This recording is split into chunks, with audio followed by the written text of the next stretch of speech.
nome é Juliano Alves, eu sou responsável aqui pelo Ibra Studios e estamos aqui em mais um podcast do Ibra Work.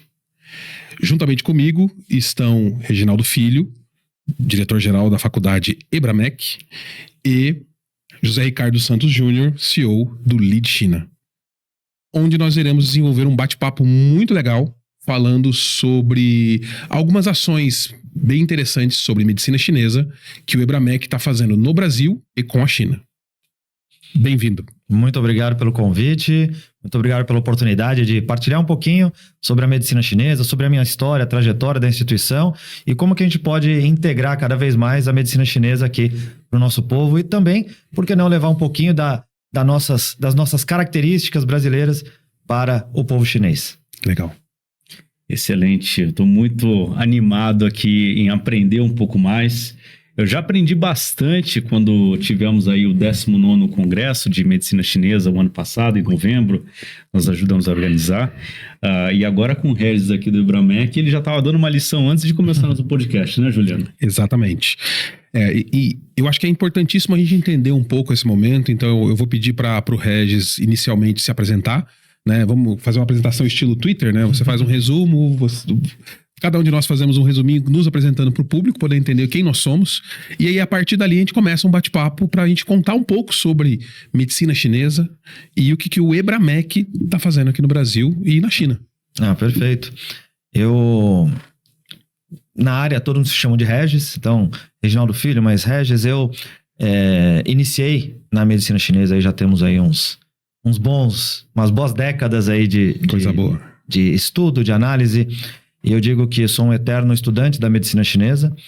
Me dediquei ao máximo em estudar aqui no Brasil. Em 2001 tive a oportunidade de ir para a China, onde percebi que ainda tinha muito mais a aprender e estudar. E desde então continuo essa troca, buscando mais aprendizados. Depois, seguindo os estudos na China, obtive o doutorado na Universidade de Medicina Chinesa de Shandong, onde eu considero como meu lar na China. Foi a primeira cidade que me recebeu em 2001 e hoje ela é base também para que eu leve alunos para fazer intercâmbio. A gente traz professores. Hoje, cada vez mais com a modalidade digital de ensino, a gente traz palestrantes virtualmente da China para termos essa troca, esse intercâmbio. E seguir aí para instituir a EBRAMEC como faculdade. Depois eu posso falar um pouco mais dessa história, mas brevemente é isso. Eu me dedico à medicina chinesa, ela mudou a minha vida, mudou a minha forma de ver, encarar a saúde e os seres humanos, a forma de lidar com eles. E eu sempre digo que não basta estudar a medicina chinesa, você tem que compreender a cultura chinesa para você adentrar de fato e perceber essas minúcias, o detalhe de sair do bom para o excelente ou do excelente para o ainda melhor. Exatamente, inclusive por essa razão, para a gente poder estar discutindo medicina chinesa e falando um pouco sobre a importância de entender essa relação da China, eu quis fazer um convite aqui para o José Ricardo estar junto com a gente, porque ele é o CEO da Lead China. E José Ricardo, se apresente para o pessoal poder entender um pouquinho mais aí as pessoas que estão na mesa para falar um pouco sobre o que é Brasil, China e tudo mais. Eu tive a minha experiência começou bem depois do Regis. Eu fui para a China em 2007, morei lá por 5 anos, de 2007 a 2012, representando o escritório de advocacia brasileiro lá. Depois voltei aqui para o Brasil, indo e vindo, né, 3 a 5 vezes por ano que eu vou, ou melhor dizendo, que eu ia, né, até porque a China ficou fechada depois de dezembro de 2019. E agora retomei minhas viagens para lá como empresário, né, representando a plataforma. Passei um mês lá de julho e sábado que vem vou para lá de novo.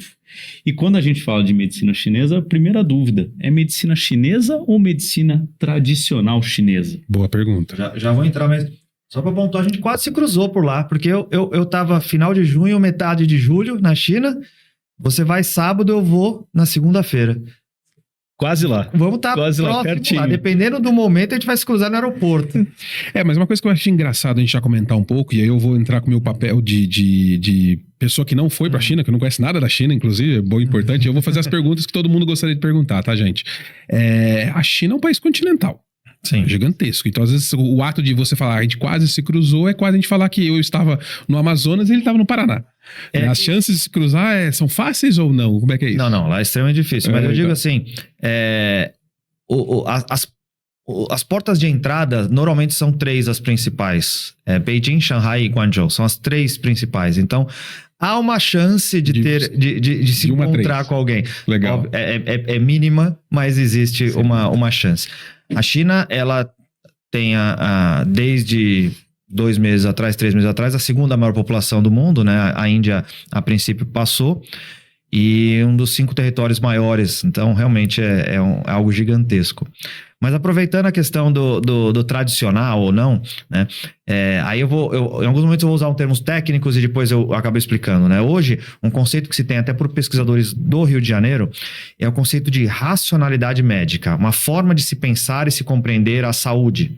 Então, a medicina chinesa é uma racionalidade médica.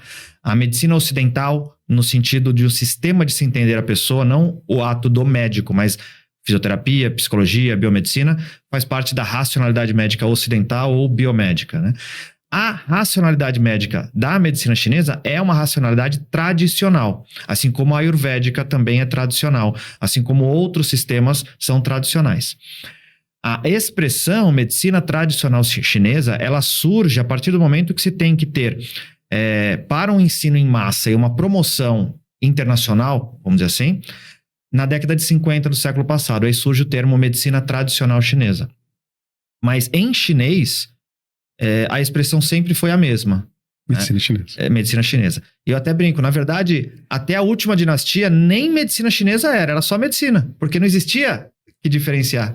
Então, era só medicina. Então, quando a gente lê um texto clássico, um texto que tem 2.000, 3.000 anos, está escrito lá, o médico tem que executar. Que médico? Aquele que exercia aquela medicina naquele momento. Não era, obviamente, o médico alopata, o cirurgião.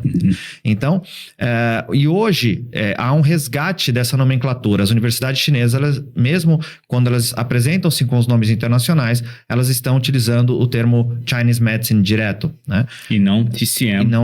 Traditional Chinese Medicine. O que acontece? Para eles, é mais simples colocar TCM, né? A sigla. Mas é uma tendência já internacional de manter-se como medicina chinesa. Até no sentido de que a medicina chinesa é a medicina que era tradicional e que hoje combina com os padrões contemporâneos. E nesse sentido, inclusive, o lema institucional da Faculdade Ibramec é tradição e modernidade, que é o que a China sempre fez. Né? No decorrer dos anos, no estudo dos textos antigos, né? Esse é um detalhe. O texto de referência da medicina chinesa tem registro escrito comprovado de mais de 2.000, 2.200 anos. E é o mesmo texto que ainda hoje é a referência. Né? Isso não ocorre em outras áreas médicas. Né? A gente fala medicina ocidental tem uma base grega, mas não se usa mais aquelas informações gregas. Hoje, Sim. Na medicina chinesa, a gente ainda utiliza. Mas o que ocorre é que num pensamento ocidental, e aí eu correndo o risco com um antropólogo aqui de falar besteiras, mas um pensamento ocidental, quase que um conhecimento novo substitui o anterior. Né? A gente pega, quando a gente estuda, né, fundamental, médio, dá a impressão que aquela informação da aula seguinte sobrepõe a anterior e nunca mais você vai ter aquilo. Então, o aprendizado ele é linear e contínuo e ascendente. A forma de se pensar e estudar na cultura asiática, não só chinesa, ela é circular. Para você avançar, você deve retornar e aprofundar. Então, aquele texto que tem mais de 2.000 anos, óbvio que ele foi sendo aprimorado, mas não substituído. Então, o texto que veio depois, ele resgatou aquela informação e deu uma nova interpretação. Resgatou a informação e deu uma nova interpretação. Diferente do que ocorre no Ocidente. Uma informação nova, isso aqui agora é ultrapassado. Informação nova, isso aqui é ultrapassado. Mas eu vou deixar um comentário interessante sobre isso, que no Ocidente, nas áreas de medicina ou nas áreas Sim. de ensino em geral. Porque, por exemplo, na informática, hoje, as metodologias de informática, elas são circulares. Sim. Você tem um problema, você resolve, depois você vai arrumando. Então, você tem interações constantes do processo para ir melhorando. Essa é a questão Isso é interessante. Talvez da globalização, das formas de avanço no aprendizado. Existe uma forma de avaliação na medicina chinesa onde a gente avalia as pessoas pelo pulso. Né? Então a gente sente o pulso da pessoa, identifica, tem como um padrão 28 tipos de pulso diferente. Aí às vezes eu vou lá e lanço um curso de aprofundamento em pulsologia. Né? E eu digo assim, não surgiram pulsos novos. O aprofundar em pulsologia é você voltar para os mesmos pulsos, estudá-los de uma forma diferente. E quando eu falo desse movimento circular, é que nós estamos treinados nesse sentido de querer só somar conhecimento. E muitas vezes, para que você some, na base da medicina chinesa, você volta, e aí, ao olhar de novo, aí você se alavanca para cima. Então, essa é um pouco daquilo que eu mencionei no começo. Não basta entender a medicina chinesa, é como eles pensam. Por que se desenvolve dessa forma, né? Questões de respeito ao mais velho, por exemplo, isso está na essência da cultura chinesa. Mas obviamente que no Brasil também se faz isso, mas o que eu quero dizer é que não necessariamente está na essência da cultura, né? Trazendo um pouco de pensamento, normalmente quando eu dou palestra, o primeiro slide eu trago uma citação de Confúcio, né? E Confúcio, um grande educador, né? Magnífico, inclusive. Ele tem uma frase que é o seguinte: revisando o antigo e conhecendo o novo, pode ser um professor, pode se tornar um professor. Porque ele falava de educação, mas o ideograma ali de professor, na verdade, é o ideograma de alguém que exerce um ofício. Se eu pegar aquele ideograma e colocar agulha, virar acupunturista. Se eu pegar aquele ideograma e colocar medicina, virar o médico. Então, qualquer ofício, você deve saber olhar para trás sem fechar os olhos para frente. Enquanto que no Ocidente, se eu virar para alguém aqui e falar assim, olha, você tem ideias antigas, você só usa roupa antiga. Normalmente isso é pejorativo. Sim. Normalmente quer dizer que é ultrapassado, é ruim. Tanto que as roupas antigas, para serem usadas, muda-se o nome. Fala que é vintage. E aí fica legal. Enquanto que na cultura, eu falo cultura chinesa, mas lembrar que a cultura chinesa influenciou depois a Ásia de maneira importante, o antigo é aquele que sobreviveu ao tempo. Por isso ele se torna antigo. E não que deve ser substituído. Então, os textos clássicos da medicina chinesa, de 2.000 anos, 1.500 anos, eles não são textos ultrapassados. São textos que, por serem antigos, sobreviveram ao tempo, né? Então, isso vem da questão do respeito ao tradicional, respeito à tradição, né? Coisas que, obviamente, tem pessoas que mantêm no Ocidente, mas se a gente faz um contraponto, e nesse momento, didaticamente, é interessante fazer o contraponto, mas no mundo globalizado, óbvio que não é dessa forma. Você vai ter na China quem não siga e vai ter no Ocidente quem siga, né? Fala-se até de praticantes de artes marciais de um modo mais tradicional, às vezes fora da China. Então, já está tudo globalizado, mas na essência, na raiz, eles valorizam muito essa questão da tradição. É isso uma das coisas que me atraiu muito, né? Como que eu vou entender essa medicina chinesa sem estar inserido nela? Por outro lado, não precisa ser chinês para praticar a medicina chinesa, né? Você vivenciou na China, talvez perguntaram para você é bom de futebol? Por quê? Porque acho que todo brasileiro é bom de futebol, né? Eu sou brasileiro e não me destaco tanto no futebol. Ou pior ainda, eu sou brasileiro, falo português diariamente, se alguém pedir para eu dar aula de português, talvez eu não consiga, mesmo falando diariamente. Então não é porque é chinês que vai seguir todos esses padrões, ou por ser chinês vai ser um bom acupunturista. Tem um passo à frente, ok, mas tem que ter toda essa cultura querendo ser enraizada, entender, estudar, digerir e aí sim aplicar. Você sabe que quando eu comecei a ler e aprender um pouco mais sobre medicina chinesa, o que chamou muita atenção foi a diferença do olhar do médico do Ocidente com o Oriente, a Ásia. Uhum. A medicina chinesa diz que não trata a doença, mas o indivíduo. É uma coisa que me chama muito a atenção. O foco, eu digo sempre assim, o foco da medicina chinesa é sempre o paciente que tem uma doença. Se eu não resolver aquela doença, e aí eu estou falando tecnicamente Pin em chinês, que é a doença, para diferenciar de doenças ocidentais, eu estou falando da doença dentro da medicina chinesa, né? O meu foco é resolver aquela condição. O que acontece é que no Ocidente, de modo geral, por uma hiperespecialização, você já tem, e aí eu vou citar a profissão médica, mas isso vale para fisioterapia e outras áreas, você tem aquele médico que ele se especializou em ortopedia. Se você chega com um problema gastrointestinal, ele já não atende mais, mesmo tendo a formação de base. Por quê? Porque ele foi para especialização. Uhum. Chega num momento que já tem profissionais dentro da ortopedia que só olham para joelho. Aí se você chegar com uma dor no ombro, ele já não teria capacidade, mas já não atende.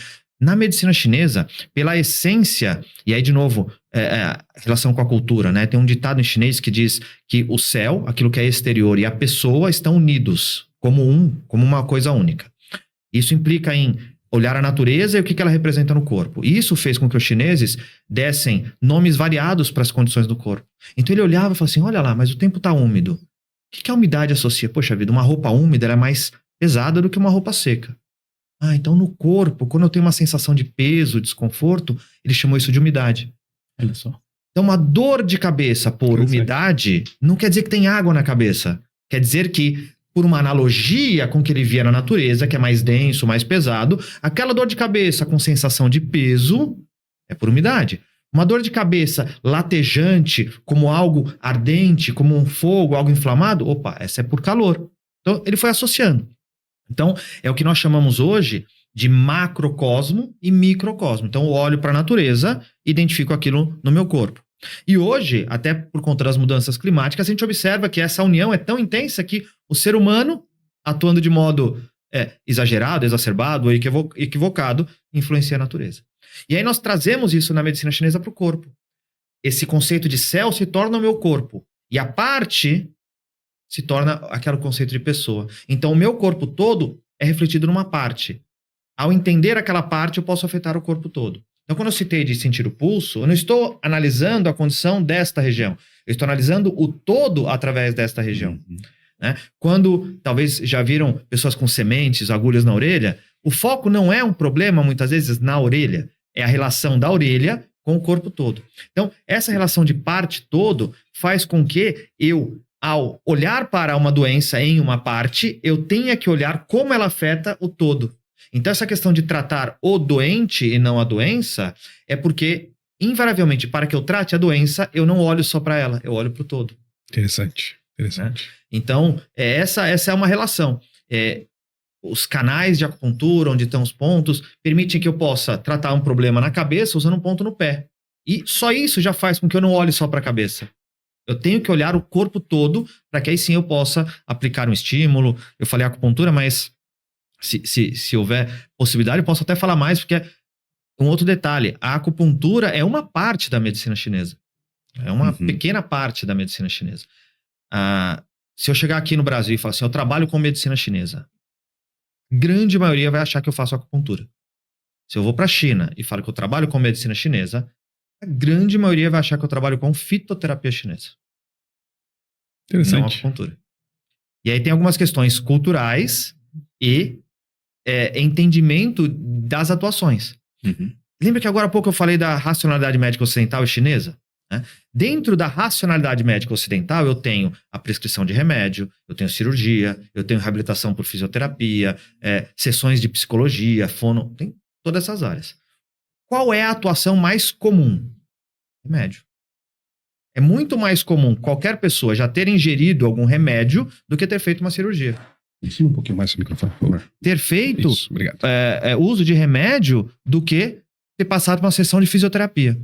O que seria o remédio na comparação com a medicina chinesa? Ou seja, o que seria isso que eu trato de dentro para fora a partir da ingestão de uma substância com uma qualidade terapêutica? A fitoterapia chinesa. Interessante. Então, se você chega na China e fala, eu trabalho com fitoterapia chinesa, mais de 90% das pessoas vão entender que você trabalha com fitoterapia, não acupuntura. Um outro detalhe é que, para usar acupuntura, você precisa ter uma caixa de agulha. Com uma caixa de agulha de 1000 agulhas, você atende uma grande quantidade de pessoas. Para você fazer um bom tratamento com fitoterapia, você tem que ter 100, 200 ervas diferentes e como você vai combinar essas ervas. Então, inclusive, para a internacionalização da medicina chinesa, a acupuntura era mais fácil de ter essa expansão. Então, talvez, e aí a gente cogita dessa forma, não existe um estudo específico, mas cogita-se que seja assim que se expandiu. Né? Inclusive, trazendo para o Brasil, historiadores hoje identificam que a primeira leva de praticantes de acupuntura no Brasil foram chineses que vieram ainda na época do Império para plantações de chá aqui no Brasil. E eles trouxeram já a cultura de tratamento. Depois veio com as primeiras grandes chegadas, as migrações dos japoneses, aí vem uma outra leva. Mas lá atrás, fala em 1818, chegada dos chineses aqui. Então você tem essa questão, né? A medicina chinesa ela engloba a fitoterapia, que é o uso de ervas, a dietoterapia, o uso de alimentação, assim, a acupuntura, que engloba o uso de vários recursos em pontos, não só agulha, mas uso de calor, uso de ventosa. Nas Olimpíadas aqui no Rio, muitos atletas com marcas de ventosa é desse ramo. Você tem a massagem, a massoterapia chinesa, e os exercícios. Aí a gente tem Qigong, Tai Chi Chuan, outros que se propagaram aqui no Brasil também. Legal. Então, isso é o todo. É uma forma de se pensar a saúde e não só um recurso. Eu acho interessantíssimo isso, inclusive o caminho que, como você colocou, né? Você já mostra bem o seu nível de conhecimento em relação a essa questão das diferenças culturais, né? Entre os países e como a gente tem que reinterpretar a maneira como a gente olha, né? Porque é uma questão completa, né? Quando você pensa em globalização hoje, você tem esse choque cultural a todo momento acontecendo, e aí existe aquela discussão, né? Do que é local, do que não é local, do que é tradicional, do que não é tradicional e tudo mais. Então, dentro dessa conversa maravilhosa que você comentou, dessa introdução já a uma base do que é a medicina chinesa, me conta um pouquinho mais especificamente de onde que surgiu a ideia de você criar uma faculdade de medicina chinesa no Brasil. Como é que surgiu o EBRAMEC? Não, tranquilo. Quanto tempo a gente tem mesmo? Só pra eu ver 45 qual minutos, versão da hora. história. É melhor ser a versão curta. Vou fazer a versão mais breve. A longa a gente... Eu estudava, direito. Não tinha nada a ver. Ok. E eu era profissional, não, eu era praticante de uma arte marcial. Hapkido. Okay. Coreano, que é o mesmo nome do Aikido em japonês. Sim. E na linhagem que eu sigo, a linhagem considerada a que chegou no Brasil através do grão-mestre Park Sun-jae, essa linhagem, a partir da faixa preta, você começa a estudar os pontos de acupuntura não apenas para você poder causar um dano, mas para você poder tratar alguém. Então esse foi o primeiro contato, massoterapia, pontos, tudo. Meu pai teve um problema de saúde e teve um AVC e aquilo me atacou, deu uma crise de gastrite, eu nunca tinha tido aquilo, falei, o que está acontecendo? Pensamento ocidental clássico, puro, vou no médico. Vai no médico, toma remédio, nada. Faz exame de novo, vamos mudar a estratégia de remédio, nada. E aí eu lembrei, o meu mestre na academia está começando a atuar com acupuntura. Vou lá. Uma sessão, nunca mais tive queixa de gastrite. Eu falei, você entendeu o que aconteceu? Alguma coisa aconteceu. E nessa época eu fazia direito, mas eu não estava mais... Não fazia mais sentido pra mim aquilo, sabe? E aí você pensa, será que é a cidade? Será que eu tenho que mudar daqui? O que é? Não, aquilo já não fazia mais sentido pra mim. Aí eu cheguei ao ponto, 4º ano de direito. Uau. São 5, tô no 4º ano. Não, porque eu quero entender o que aconteceu. Vou me dedicar a isso. Já tinha a base da massoterapia, já tinha essa base de atender com algumas questões de pontos, tudo. Não, preciso entender o que aconteceu. Aí vou lá e faço um curso de acupuntura. A ideia era eu trancar direito, estudar acupuntura, e minha ideia era estudar de fato, então eu falei, vou trancar para me dedicar o ano inteiro, e depois eu retornaria. Nunca mais retornei. E depois eu falei assim, já entendi aqui. Como que eu posso melhorar? Vou tentar ir para a China. Só que eu tô falando em 2001. Nessa época a China não era tão aberta como hoje. Com certeza. Eu não sei se o pessoal que está acompanhando em casa tem ideia, mas não existia o WhatsApp, não existia Instagram, Facebook, não tinha nada disso. Internet de escada depois da meia-noite. E aí... Em 2001 não tinha queijo nem desodorante. Não, eu vi um outro ocidental na China depois de 23 dias. Eu fui ver um outro ocidental depois de 23 dias. Na ida, minha mala, eu tava com 2 malas, uma das malas foi perdida. Eu cheguei na China, eu tinha uma bermuda e umas camisetas, porque o resto...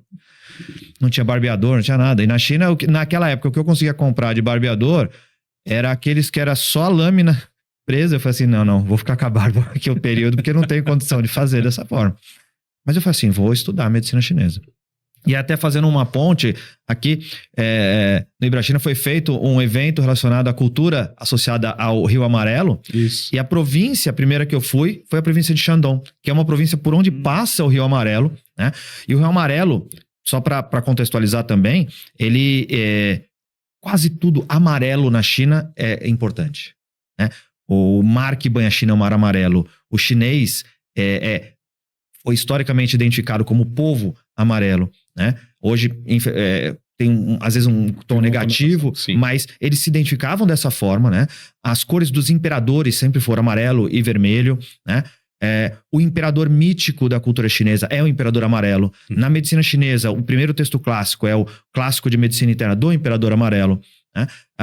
O rio é o rio amarelo. Então as lendas chinesas, os dragões mais importantes amarelo, são dourados, são sempre essa, tem toda essa questão, né?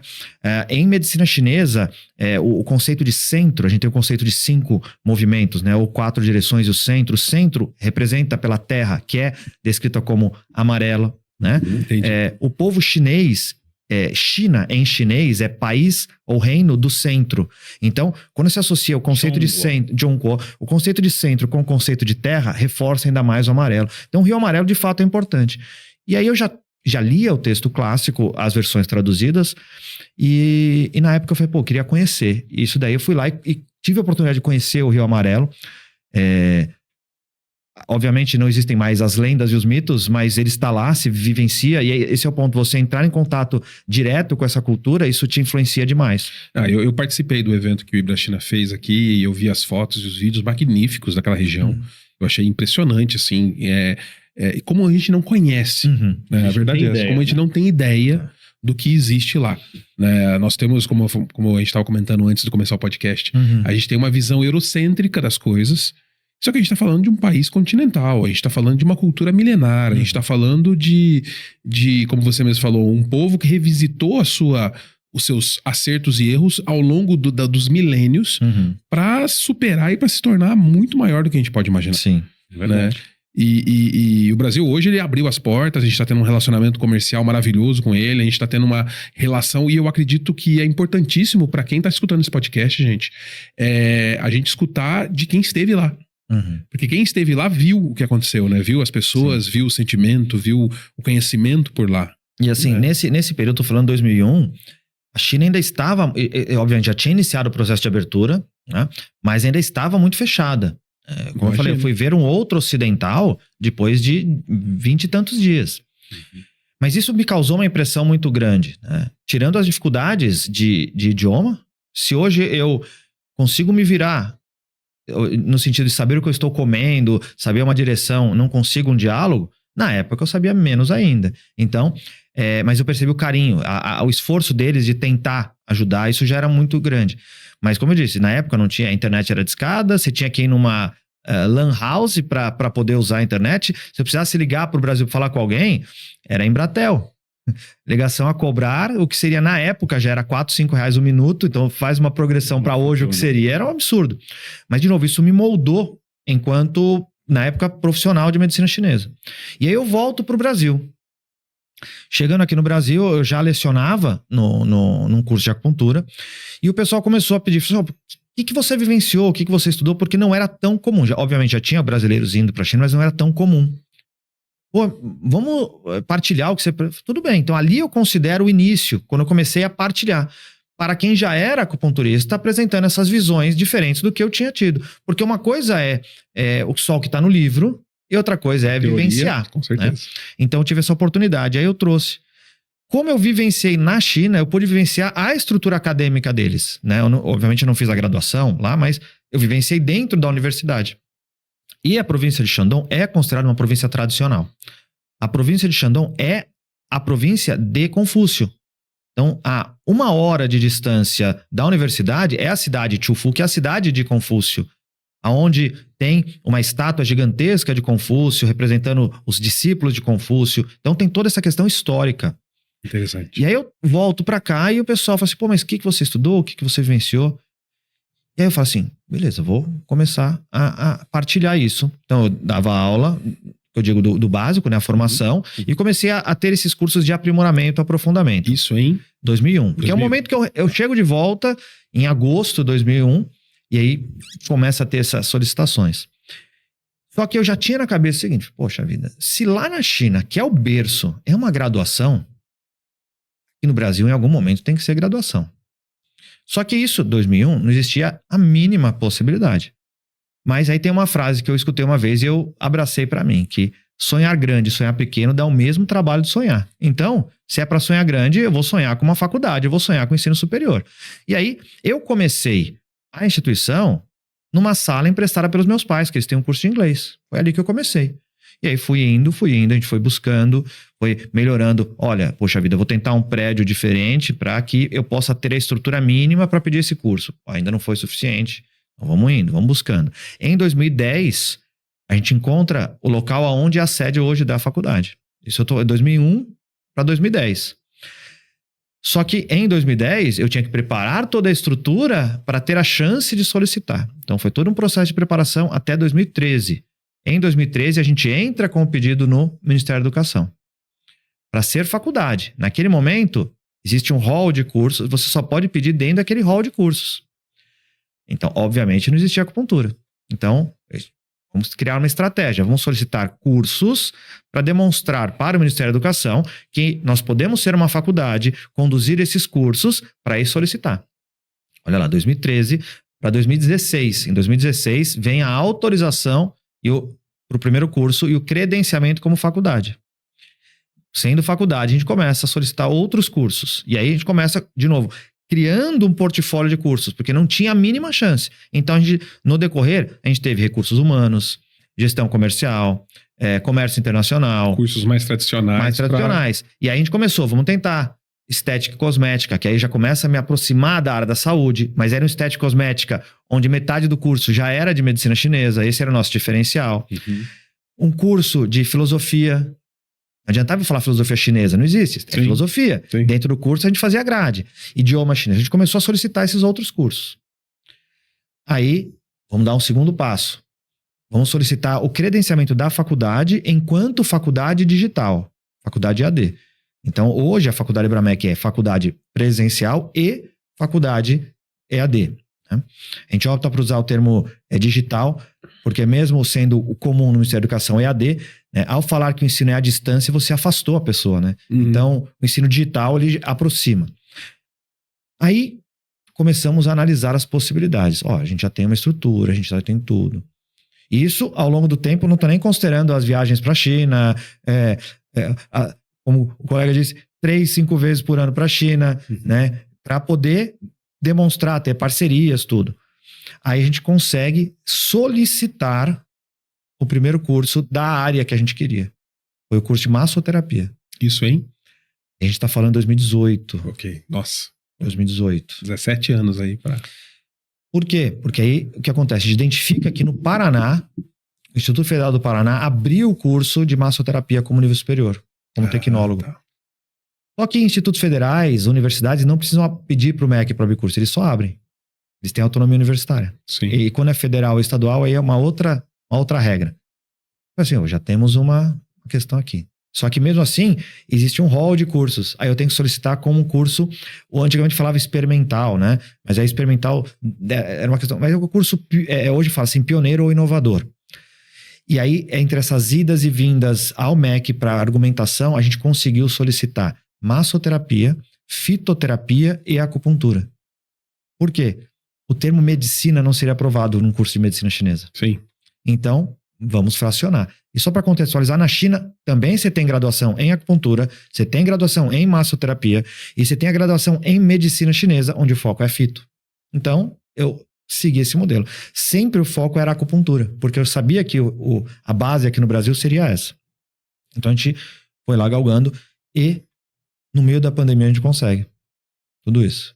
E como que no meio da pandemia a gente consegue tudo isso? Como que a gente vai captar aluno? Para cursos que são, querendo ou não, na cabeça das pessoas no inconsciente coletivo, cursos que demandam a questão presencial. Sim. Com a pandemia, a gente percebeu que muito do conteúdo funciona até melhor no digital. Bem trabalhado, bem ajustado, né? A pandemia fez com que a gente tivesse que mudar a chave e a gente consegue, por conta do histórico da instituição, comparar as notas médias dos alunos antes e durante a pandemia, e a gente percebeu que na forma com que a gente trabalha o digital, eles conseguiram notas melhores até. Por quê? Porque a gente não faz só o chamado online ao vivo. Tem online ao vivo, gravado, ou seja, o síncrono, assíncrono, ele assiste quantas vezes quiser. Então, isso a gente percebeu que teve um adicional. Mas tudo bem, a gente conseguiu começar a primeira turma. E aí a gente se torna, de fato, a primeira faculdade de medicina chinesa no Brasil. Por quê? porque foram os primeiros cursos autorizados pelo Ministério da Educação. Diferente de uma universidade, como eu disse, que poderia ter iniciado o curso. Quando o curso ele é autorizado, é um processo no Ministério da Educação que garante que, no mínimo, aquela turma que começar durante esse processo de autorização tem garantia de se formar. Obviamente, sendo aprovado e tal, mas é uma garantia. Eu digo assim, se porventura acontecesse alguma coisa, eu tivesse que fechar a faculdade, o MEC ele tem que direcionar esses alunos porque ele autorizou que fosse iniciada a turma. Bem interessante. Então, a gente tem esses cursos. E a surpresa é que a grande demanda foi a acupuntura. Eu digo surpresa, já era o que a gente imaginava. Sim. Né? Só que, perdão. E em paralelo a isso, a gente busca a regulamentação. Porque uma coisa é a academia, outra coisa é a regulamentação. Então, duas questões que uma não depende exclusivamente da outra. Né? Por exemplo, educação física, a regulamentação é muito posterior do início das faculdades. Né? A gente tem naturologia, a gente tem quiropraxia como graduação já há anos e não existe uma regulamentação. Mas a gente luta por uma regulamentação para que não haja essa de quem controla a área da acupuntura, quem pode ou não pode. Né? Hoje, a prática é livre, até o colega é advogado, eu quase advogado. O artigo 5º da Constituição diz que se não há uma lei, simplificando, né, ninguém pode ser forçado ou impedido de fazer algo senão em virtude de lei. Então, não havendo lei que diz quem não pode fazer acupuntura ou quem pode, todos podem. Esse é um princípio geral. Mas a gente luta por essa regulamentação. Inclusive, recentemente teve uma audiência pública, eu estava lá representando a instituição no sentido de apoiar a regulamentação para que ela seja como está nesse projeto de lei. E outra, olha o projeto de lei. Projeto de lei de 2003. Ele ficou 16 anos na Câmara. Em 2019 ele é aprovado e vai para o Senado. E agora está lá já há 4 anos. Então é um projeto que já fez 20 anos. Nossa. A gente fala da lentidão em algumas questões, então tem questões que acabam dificultando o andar, né? Então, trocas de governo, trocas de influência, trocas de deputados, cada mandato, o projeto ele é arquivado, alguém tem que ir lá e desarquivar, tudo isso para que a gente tenha de fato uma prática de acupuntura adequada, segura. A minha parte enquanto instituição é formar os profissionais. Profissionalizar, né? Exato. E no termo é dar segurança jurídica, né? Sem dúvida. Dar segurança jurídica. Para que a pessoa possa, de fato, exercer, sabendo que ninguém vai bater na porta e falar assim, você não pode trabalhar com isso. Porque hoje acontece ainda de ter gente que vem falar, você não pode fazer isso. De fato, não pode? Não, não é verdade. Mas dá dor de cabeça. Aí você tem que ir lá, provar, demonstrar. Então, tudo isso acontece. E eu, enquanto o diretor-geral, presidente da instituição, o meu foco é promover isso, dar essa segurança, essa tranquilidade através de conhecimento. E integrar. Um dos trabalhos que eu falo muito é de integrar a medicina chinesa, trazer as pessoas, né? A gente traz profissionais da China para ensinar no Brasil, então convida professores, palestrantes, organiza eventos e também a gente leva os brasileiros para estudarem na China. A gente sabe que por diversas questões não é fácil, né? Não é viável, não é possível que todos os alunos possam seguir a China, mas a gente organiza grupos para facilitar isso. E é essa pergunta que eu queria fazer, porque na sua história e na experiência também que vocês podem discutir um pouco agora, depois de todo esse passo da abertura da China para o mundo, dos relacionamentos, os brasileiros começarem a ir para lá, finalmente a gente agora começa a ter intercâmbios. Intercâmbios culturais e educacionais, intercâmbios de negócio. Né? Então, assim, comenta um pouco sobre como é que funciona esse intercâmbio e aproveita e comenta um pouco também sobre o que vem acontecendo no Brasil nesse momento de abertura, antes da gente entrar no processo de quero me formar e o que eu vou fazer disso, né? Mas comenta um pouco quando vai ser, o que vai acontecer. Primeiro a gente teve uma pausa aí. O mundo parou, mas a China não. Você teve agora lá em julho, cidades mudaram muito. Na verdade, se ia para a China cada ano, já tinha mudanças. 4 anos, por exemplo, o hospital que eu estudei em 2001, a última vez que eu estive na China em 2019, ele estava lá, o mesmo hospital. Eu voltei agora em julho, eles demoliram o hospital por completo e construíram outro. Não é que é um processo, não. Do zero, eles derrubaram tudo e fizeram outro. Então, você tem que se adaptar. Eu me proponho como uma missão aí pessoal, Eu digo assim, eu não sou uma agência de viagem, eu sou um profissional que gosta de ajudar. Assim como o professor é encarado como aquele que facilita o aprendizado, a minha questão é tentar facilitar esse intercâmbio. Né? Por quê? Porque o aluno não vai chegar falando chinês, ele não é obrigatório falar outro idioma, a gente tem que facilitar isso. E facilitar as adaptações dessas mudanças. Né? Facilitar a chegada na China, a alimentação não é a mesma. Fuso horário de 11 horas faz com que as pessoas mudem...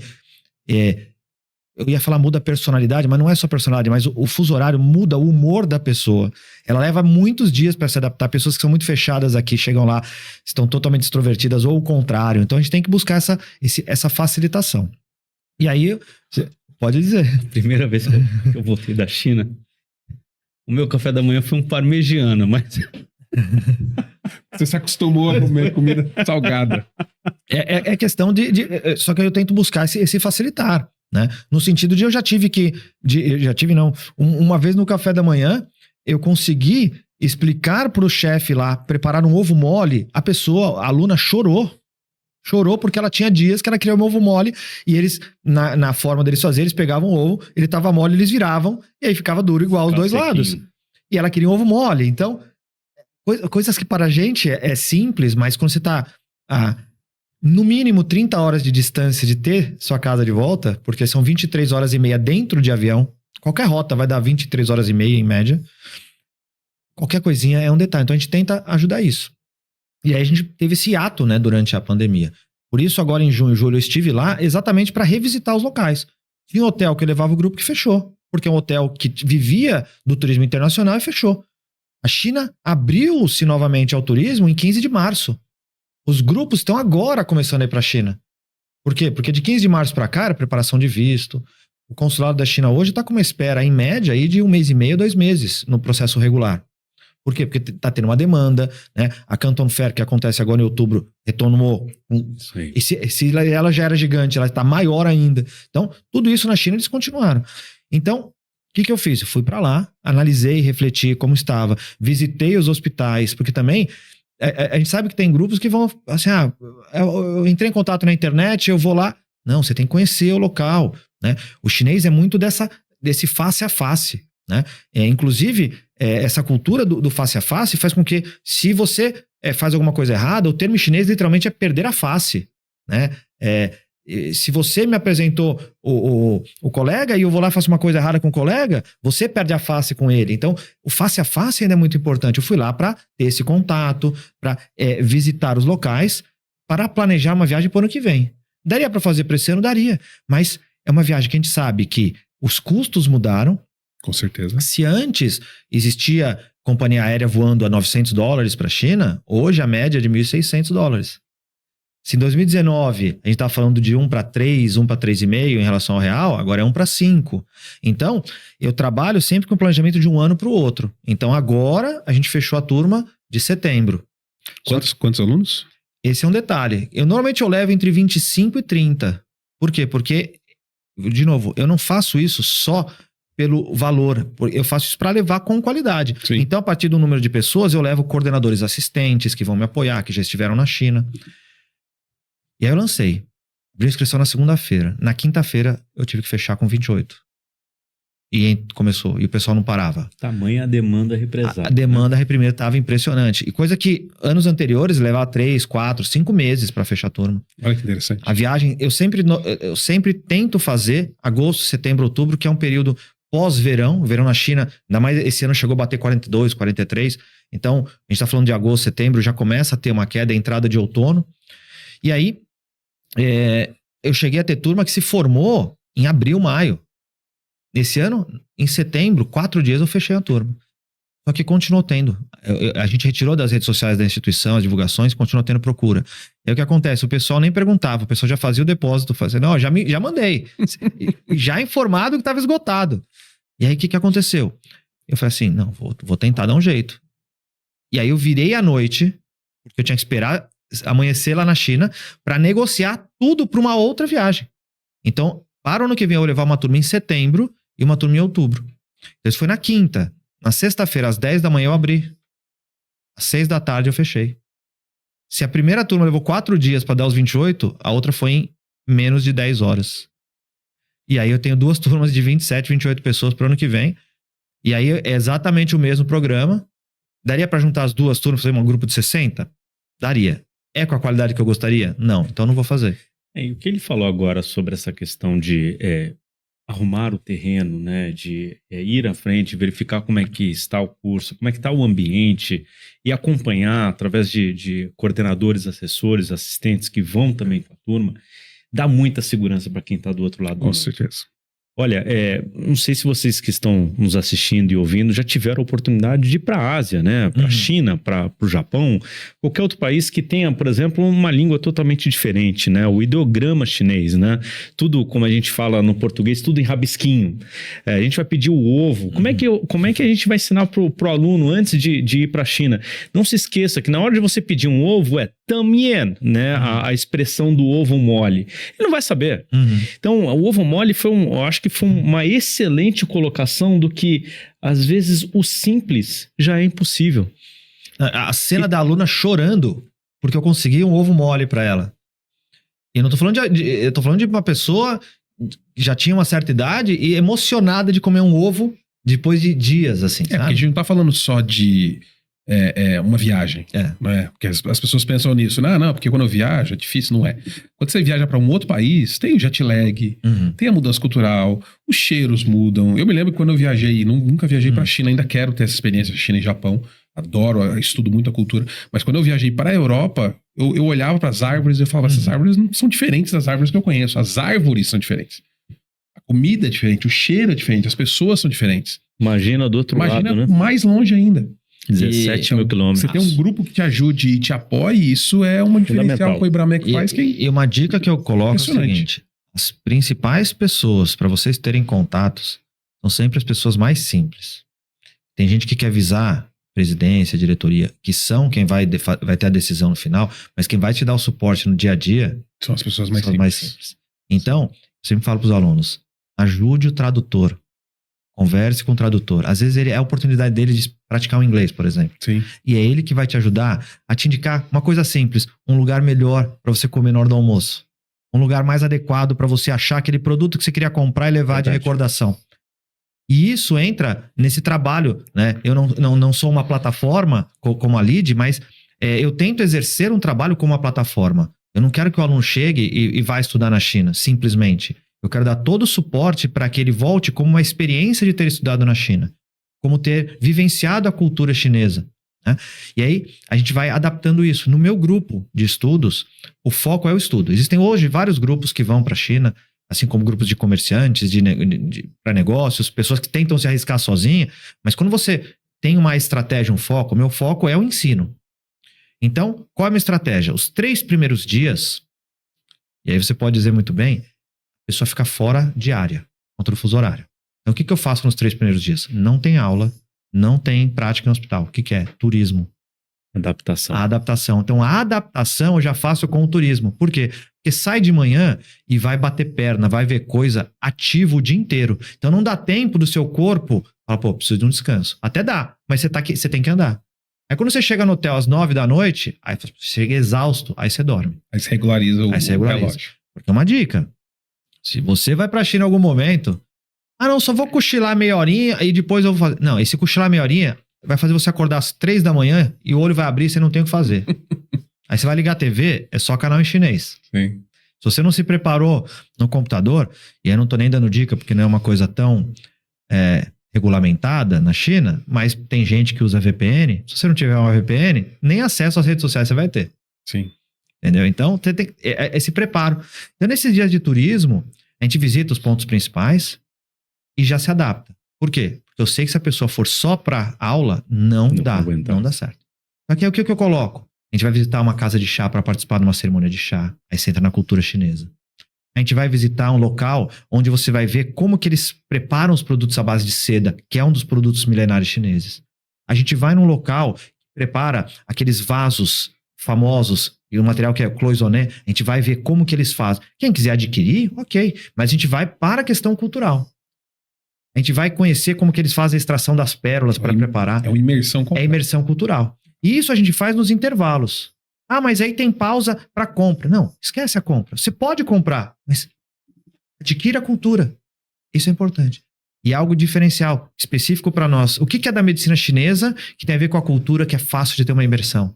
Normalmente a gente já inclui no programa reflexologia, massagem nos pés e a massagem no corpo. Então os alunos vivenciam isso na própria China. Então a gente coloca o aluno dentro da cultura chinesa. Acabou esses 3 dias, aí acabou a diversão. Aí começa a melhor parte. Diversão, agora vem a melhor parte, que é uma diversão ainda maior. Por quê? Porque é para estudar. E aí amanhã, tarde e noite. Dedicado. Por quê? Você já viajou 30 horas. Você está num outro país. A gente sabe que não é barato. Para muitas pessoas vai ser a única experiência de ir para a China. Vamos aproveitar. Ah, mas é cansativo. Não, pense que é intensivo. Sim. Manhã e tarde no hospital, é aula à noite. E eu que faço a tradução final da aula para o português, porque não basta saber o inglês ou o chinês, você tem que saber o português, que é a língua final. E também você tem que saber que, porque os termos em medicina chinesa, tem uns que não tem tradução. O nome das ervas, ou você tem que saber em latim, ou você tem que saber o nome em chinês. O nome dos pontos tem sigla, mas o chinês não sabe as siglas, o chinês vai falar o nome. Então, eu faço isso porque eu garanto que a tradução final chegue de acordo. E eu ainda, todos os dias, eu dou um suporte. O que vocês viram no hospital? Ah, mas eu vi uma coisa que eu não entendi direito. Então, agora vamos explicar. Então, das 9 da manhã às 9:30 da noite. Bem legal. Puxado. É puxado, mas você tava me comentando assim, porque a gente tinha até repassado algumas perguntas pra gente fazer, mas você foi respondendo tudo, nem precisei perguntar as perguntas. Você já foi falando diferencial e tudo. Eu achei, assim, espetacular o trabalho, porque, assim, a pessoa não vai solta. Não. Né? Não é uma coisa assim, se vira. Porque muitas vezes o curso natural aqui no Brasil, às vezes é isso, né? Olha, tá aqui, você tem uma conjunto de provas, tem que estudar para vencer, eu resolvo. Não, a minha ideia lá, o aluno, ele vai se preocupar em estudar, no foco dele. Tá? A gente fecha um valor, não vou nem mencionar valores, até porque as turmas estão esgotadas, então não é nem uma questão de propaganda nesse momento. Fechou, gente, já fechou. Mas assim, a gente faz a aquisição da passagem aérea direto com a companhia aérea, ou seja, é a maior segurança que o aluno tem. Não tem essa de paga para agência, já fecha direto com a companhia aérea. Infelizmente, a gente viu alguns casos recentemente de pessoal, algumas agências aí tendo alguns problemas, então a gente já fecha direto com a companhia aérea.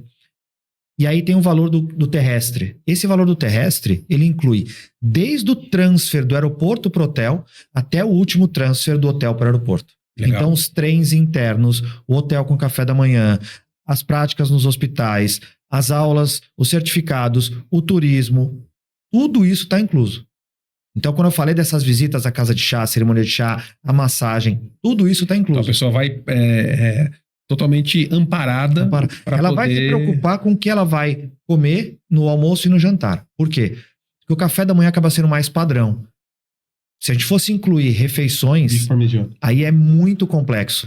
Muito complexo. Porque tem gente que se adapta mais fácil à culinária chinesa. Tem gente que não se adapta. Tem gente que se adapta à culinária chinesa no estilo ocidental. Aí você tem que buscar um tipo de restaurante. Tem gente que vai comer extremamente bem e com custo muito barato no local que os alunos comem. Isso é verdade, Juliano.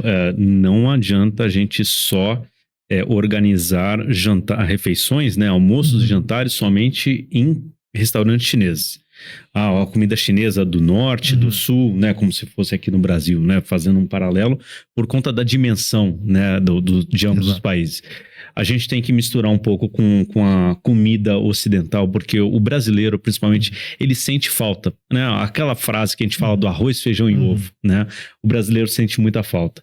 E eu acho que é importante também, a gente está falando da sua programação, tanto da faculdade do Embramec aqui, como também no exterior, passa para o pessoal que está ouvindo, que está também nos assistindo, quais são os contatos, onde que eles podem obter essas informações sobre esses cursos de vocês aqui no Brasil, como também nesses intercâmbios que vocês muito bem organizam.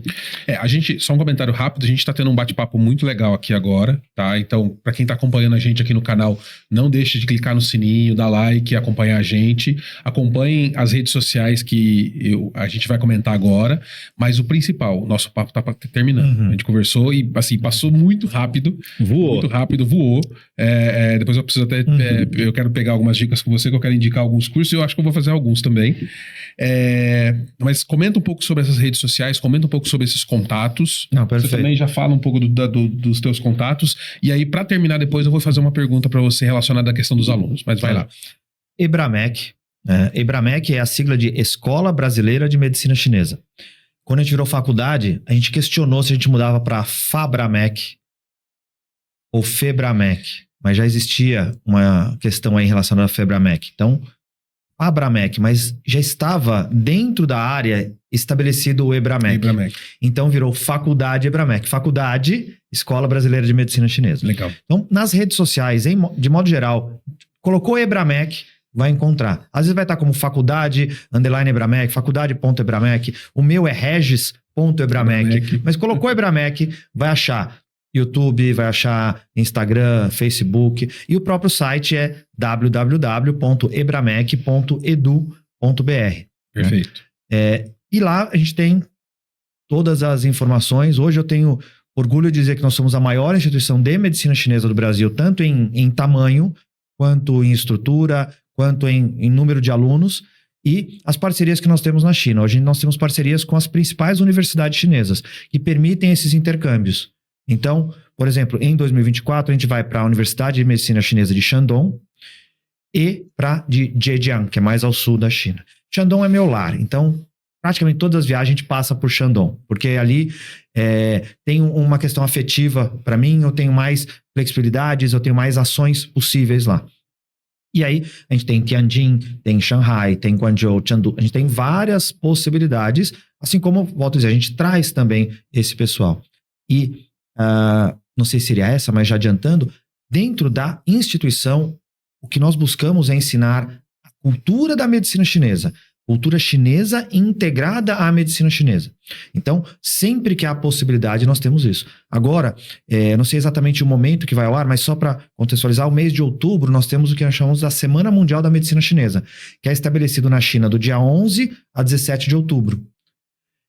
E aí nós trazemos este evento ao Brasil e nós temos atividades gratuitas na faculdade.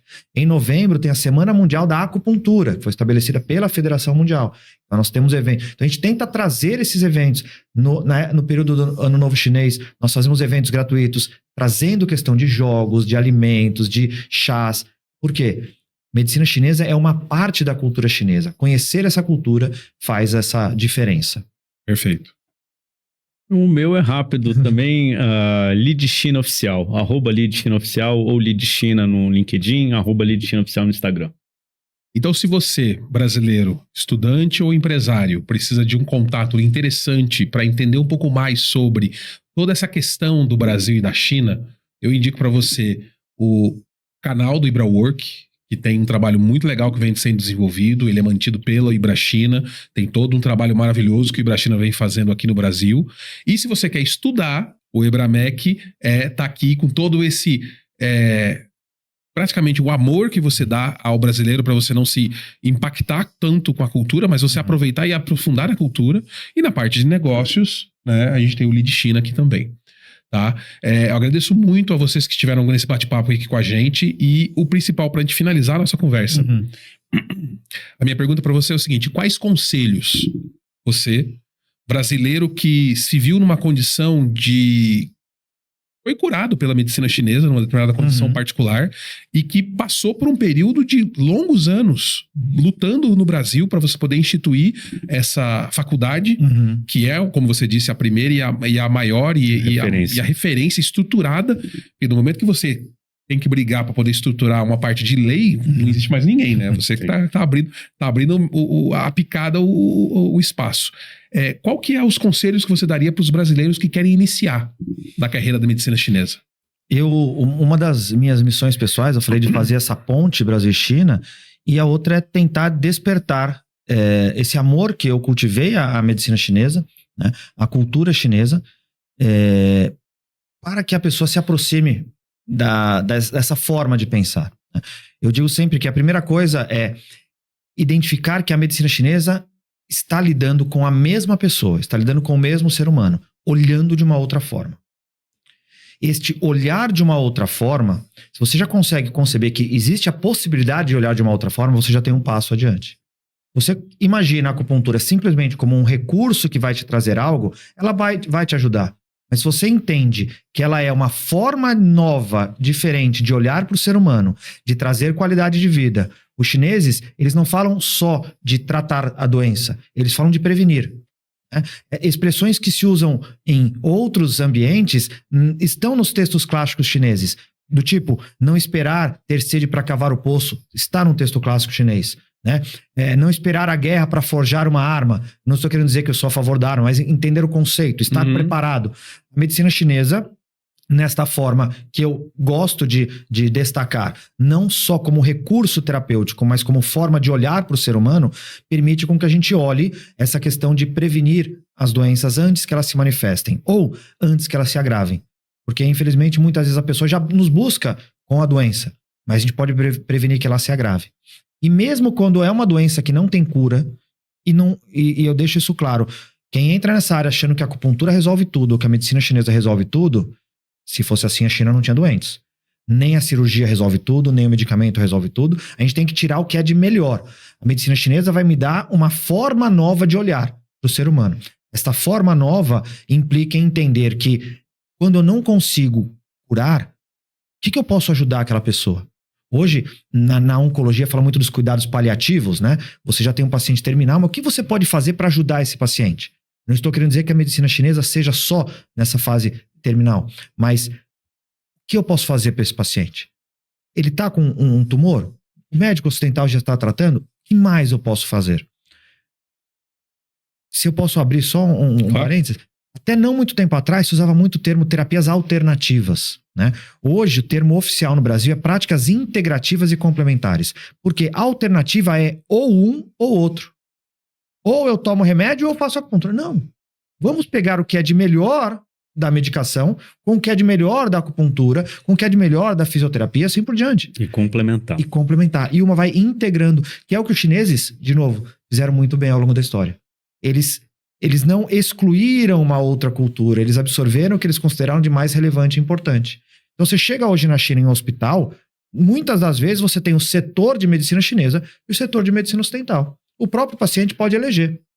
Se ele chega inconsciente ou numa emergência, ele é guiado para o setor de emergência e a partir daí ele pode eleger o tratamento.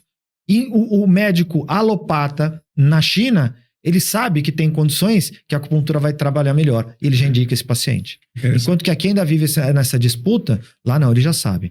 Agora, trazendo um pouco do marketing pessoal, você perguntou qual conselho eu daria.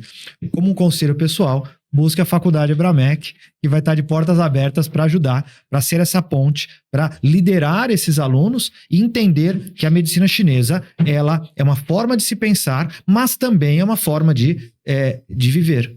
Hoje, tudo que eu tenho é pela medicina chinesa.